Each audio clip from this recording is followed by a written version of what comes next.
municipale, Monsieur le député de Berthier. Monsieur le Président, l'an dernier, les inondations catastrophiques ont empêché une soixantaine d'entreprises agricoles de Lanaudière et de la Mauricie de semer, leurs terres étant inondées trop longtemps. Hier, j'ai soumis des cas au ministre. Par exemple, une ferme de Saint-Cuthbert a perdu 185 000 une ferme de Saint-Barthélemy a perdu 111 000 La vice-première ministre de l'époque, avec ses belles bottes d'eau toutes neuves, Monsieur le Président, avait déclaré ceci. Les programmes doivent être modifiés pour faire en sorte que les agriculteurs ne perdent pas leur ferme. C'est sûr que le gouvernement va répondre présent. Fin de la citation.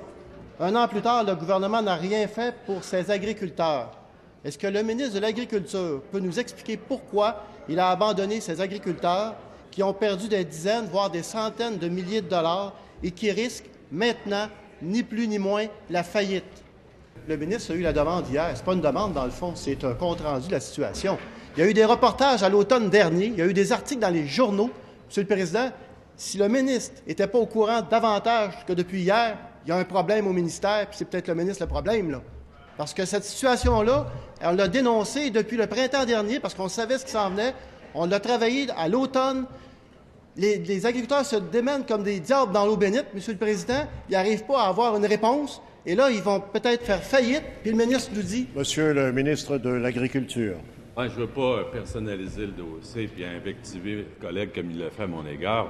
La seule affaire qui m'intéresse, c'est comment le producteur, lui, dans ses choix d'assurance collective, d'assurance de risque particulière, donc on peut trouver des réponses. Alors donc, j'ai demandé de le documenter plus spécifiquement, parce qu'en général, les producteurs ont été compensés, Monsieur le Président. Ils ont reçu donc soit un chèque de leur propre assurance récolte, si ça en faisait le cas, soit ils ont pris dans leur propre assurance, dans les comptes particuliers qu'ils possèdent pour lesquels on a de l'assurance dans les différents programmes, donc pour compenser cette perte-là temporaire. Et de toute évidence, on sait que les assurances, ça ne couvre pas tout. J'ai demandé à mon collègue de documenter plus spécifiquement. Terminant. Et pour qu'on puisse trouver une réponse plus adaptée. Deuxième complémentaire, Monsieur le député de Berthier. Pas la route, Monsieur le Président. Que vaut la parole de la vice-première ministre qui parle au nom du premier ministre? Que vaut la parole de la vice-première ministre quand elle s'est engagée à modifier les programmes? Le ministre, il se cache ses programmes actuels. C'est pas ça que la vice-première ministre a dit aux agriculteurs sur le terrain, les pieds dans l'eau. Elle a dit qu'elle serait là, qu'elle serait présente. Et, Monsieur le Président, c'est pas vrai qu'on va laisser le ministre se cacher derrière des programmes actuels. Attention, je vous répète, faites attention.